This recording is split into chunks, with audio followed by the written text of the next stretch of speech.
السلام علیکم پیارے دوستو، کیسے ہو آپ سب لوگ؟ امید کرتی ہوں آپ سب لوگ خیریت سے ہوگے اور بہت مزے میں ہوگے۔ تو پیارے دوستو، آج جو کہانی میں آپ کے ساتھ شیئر کرنے جا رہی ہوں اس کا عنوان ہے سونے کا دیوانہ بادشاہ۔ کافی عرصے پہلے ایک ملک پر بہت خوبصورت بادشاہ کی حکومت تھی۔ اس بادشاہ کا نام مائیڈس تھا۔ اس بادشاہ کے پاس بے حساب سونا تھا جس سے وہ شہروں کے شہر خرید سکتا تھا۔ وہ اپنے سونے کو جان سے بھی زیادہ چاہتا تھا۔ کسی کو بھی نہیں پتا تھا کہ اس کے پاس اتنا سونا کہاں سے آتا ہے۔ بادشاہ اپنا سارا سونا محل کے تہہ خانے میں رکھا کرتا تھا۔ وہ ہر روز وہاں جاتا تھا اور سونے کی اشرفیاں اور سونے کی اینٹوں کو گنتا تھا۔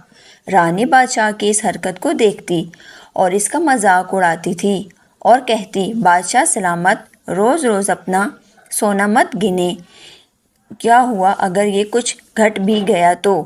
بادشاہ کہتا، آپ اس طرح مذاق کیسے اڑا سکتی ہیں؟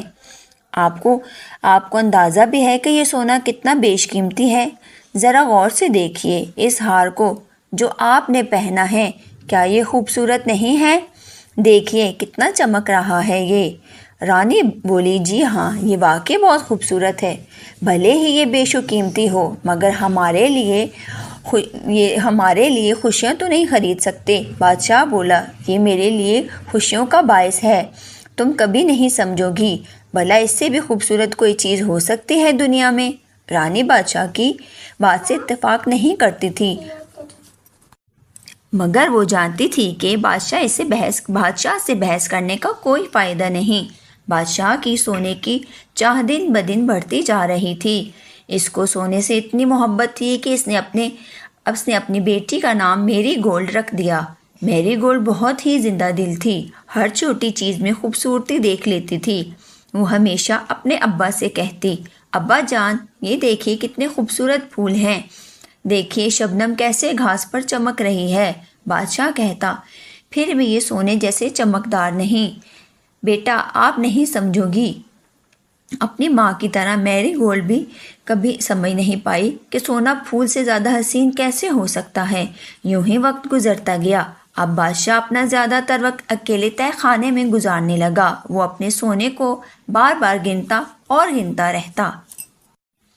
ایک دن سپاہی بادشاہ کی ملاقات کرانے کے لیے ایک اجنبی شخص کو لے کر دربار میں حاضر ہوا۔ وہ شخص بہت ہی سادہ لباس زیب تن کیا ہوا تھا۔ بادشاہ نے یہ بھی دیکھا کہ اس کے پیروں میں کوئی بھی چپل نہیں تھی۔ بادشاہ نے پوچھا، کون ہے یہ شخص؟ عالی جا، یہ شخص ہمیں سڑک پر بھٹکتا ملا۔ اس نے کہا، میں بھٹک گیا ہوں، میرے پاس رہائش کی کوئی جگہ نہیں، ہو سکتا ہے کہ یہ آدمی ہمارے شہر کا نہ ہو۔ تم نے کہاں یہ بھٹک گیا ہے، اس کے رہنے کا انتظام کرو، اور جب تک اس کا گھر نہ مل جائے یہ ہمارا مہمان رہے گا۔ دن گزرتے گئے۔ بادشاہ صرف اتنا جانتا تھا کہ خاموش بوڑھا شخص ایک اجنبی ہے۔ بادشاہ کو اس بات کا بالکل بھی علم نہیں تھا کہ یہ جنگل کے جن کا دوست ہے۔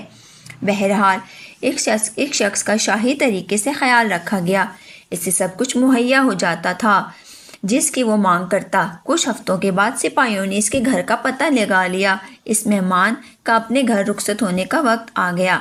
اسی رات بادشاہ تہہ خانے میں سونا گننے میں مصروف تھا، تبھی اچانک وہاں جنگل کا جن نمودار ہوا۔ بادشاہ اسے دیکھ کر بہت حیران ہوا اور بولا کہ تم کون ہو اور یہاں کس لیے آئے ہو؟ جن بولا، میں جنگل کا جن ہوں، مائیڈس۔ آپ میرے نام سے کیسے واقف ہیں؟ بادشاہ اور زیادہ حیران ہو کر بولا، کیا آپ میرا نام چرانے آئے ہیں؟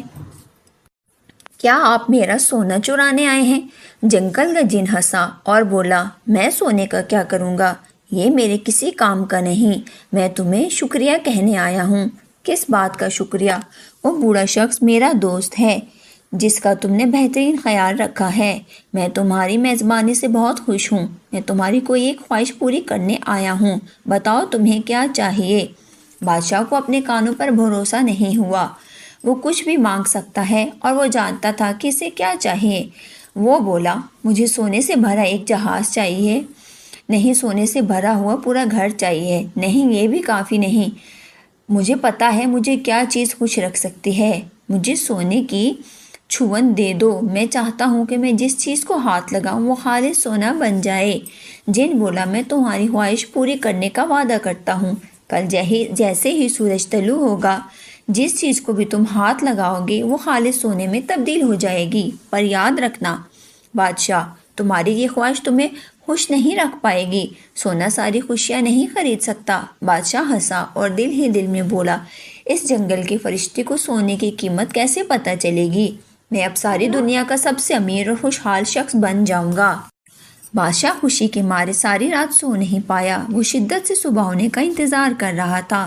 صبح ہوئی، بادشاہ بہت بے تاب تھا یہ جاننے کے لیے کہ اس کے چھونے سے چیزیں سونے میں تبدیل ہوتی ہیں یا نہیں۔ اس نے اپنے بستر کو ہاتھ لگایا تو وہ سونے میں تبدیل ہو گیا۔ پھر بادشاہ ہر اس چیز کو چھونے لگا جہاں تک اس کا ہاتھ جا سکتا تھا۔ اب مجھے اپنا سونا چھپانے کی ضرورت ہی نہیں، بادشاہ بڑبڑاتے ہوئے بولا۔ چلو باہر چلتے ہیں، پوری جگہ کو سونے میں تبدیل کرتے ہیں۔ بادشاہ بڑبڑاتے ہوئے باہر نکل گیا۔ اب وہ ہر چیز کو چھوتا جاتا اور وہ سونے میں تبدیل ہوتی جاتی۔ پھر وہ باغ میں جا پہنچا اور ہر ایک درخت اور پودے کو چھو کر سونے کا بنا دیا۔ میں جگہ جگہ بھاگ کر تھک گیا ہوں، میرے پاس تو پوری سلطنت باقی ہے سونے میں بدلنے کے لیے۔ مجھے اپنی سلطنت کو دکھانا ہوگا کہ میں کس طرح ہر چیز کو سونے میں تبدیل کر دیتا ہوں۔ لیکن ابھی مجھے بھوک لگی ہے، پہلے کچھ کھا لیتا ہوں۔ بادشاہ یہ کہتا وہاں اپنے محل واپس چلا آیا۔ دسترخوان پر بہت سے کھانے سجے ہوئے تھے صرف بادشاہ کے لیے، اور جیسے ہی اس نے پانی پینے کے لیے گلاس کو ہاتھ لگایا تو سونے میں تبدیل ہو گیا۔ بادشاہ یہ دیکھ کر بہت پریشان ہو گیا، اس کے اندر کا پانی کہاں گیا؟ مجھے بہت پیاس لگی ہے۔ اس نے جیسے ہی کھانے کے لیے کسی چیز کو ہاتھ لگایا تو وہ بھی سونے میں تبدیل ہو گئی۔ اب بادشاہ بہت ہی خوف زدہ ہو گیا، اور اب میں کیا کھاؤں؟ مجھے سخت بھوک لگی ہے، میں سونا کھا اور پی تو نہیں سکتا۔ کیا دنیا کا سب سے امیر بادشاہ بھوک سے مر جائے گا؟ بادشاہ بہت غمگین ہو گیا اور وہاں رکھی ساری غذا کو دیکھتا رہا جو سونے کی بن چکی تھی اور اب اس کی کسی کام کی نہیں تھی۔ تبھی اس کی بیٹی باہر سے دوڑتی ہوئی اندر آئی، اور اس سے پہلے کہ بادشاہ کچھ سوچ پاتا اس کی بیٹی دوڑتی اس کے گلے لگ گئی، اور جیسے ہی بادشاہ نے اسے دور کرنے کے لیے ہاتھ لگایا تو وہ بھی سونے میں بدل گئی۔ نہیں میری گولڈ، میری بیٹی، یہ کہتے ہوئے بادشاہ زور زور سے رونے لگا۔ میری گولڈ اب ایک چمکدار خوبصورت مجسمے میں تبدیل ہو چکی تھی، جو خوبصورت تھا مگر بے جان تھا، وہ ہل جل بھی نہیں سکتی تھی۔ بادشاہ یہ دیکھ کر پریشان ہو گیا، اس کی عزیز بیٹی اس کے پاس ہو کر بھی اس کے ساتھ نہیں تھی۔ او نہیں، یہ میں نے کیا کر دیا؟ میری گولڈ، مجھے اس طرح کی خوشی نہیں چاہیے۔ بادشاہ زارو قطار رونے لگا۔ وہ شہر جانے کی طرف دوڑا تاکہ وہ جنگل کے جن سے مدد لے سکے۔ اس نے تہہ خانے میں پہنچ کر زور زور سے جن کو پکارنا شروع کر دیا۔ چند ہی لمحوں بعد وہاں جنگل کا جن نمودار ہوا اور بادشاہ کو مخاطب کرتے ہوئے بولا، کیا مسئلہ ہے؟ تم نہایت ہی غمگین نظر آ رہے ہو۔ ابھی کچھ ہی وقت تو گزرا ہے تمہاری خواہش کو پورا کیے ہوئے، تمہاری کوئی دوسری خواہش ہے؟ او خدایا، میں آپ کے سامنے معافی کی بھیک مانگتا ہوں۔ ایسی خوشی کس کام کی جو مجھے میری بیٹی سے جدا کر دے؟ میں ان چیزوں کا کیا کروں گا جو خالص سونے کی بنی ہیں؟ میں انہیں کھا بھی نہیں سکتا۔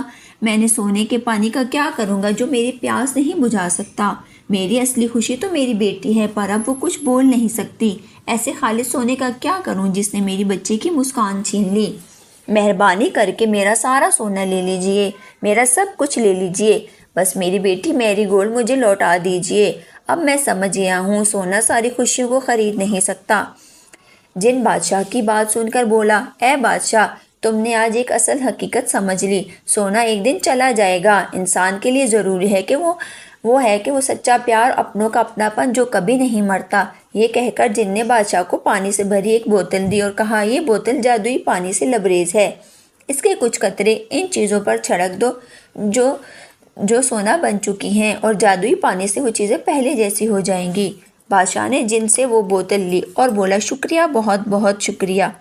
پھر بادشاہ جادوئی پانی کو لے کر اپنی بیٹی کے پاس بھاگا اور جلدی سے کچھ قطرے اپنی بیٹی پر چھڑک دیے۔ قطرے پڑتے ہی میری گولڈ میں جان آ گئی۔ بادشاہ نے اپنی بیٹی کو باہوں میں بھر لیا۔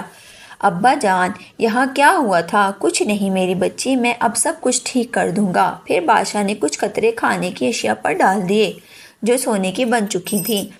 پھر وہ اپنی بیٹی کو لے کر باغ میں گیا اور اس جادوئی پانی کے قطرے درختوں اور پودوں پر ڈالنے لگا۔ بادشاہ نے پہلی بار قدرتی مناظر کو دل سے محسوس کیا، ساری چیزوں کو اپنی اصلی قدرتی شکل میں تبدیل کرنے کے بعد بادشاہ اپنی بیٹی اور بیوی کے ساتھ ناشتے کی میز پر رکھی وہ اشیاء کھانے لگا جو وہاں موجود تھیں۔ اس سے پہلے بادشاہ کو ناشتہ اتنا لذیذ کبھی نہیں لگا تھا۔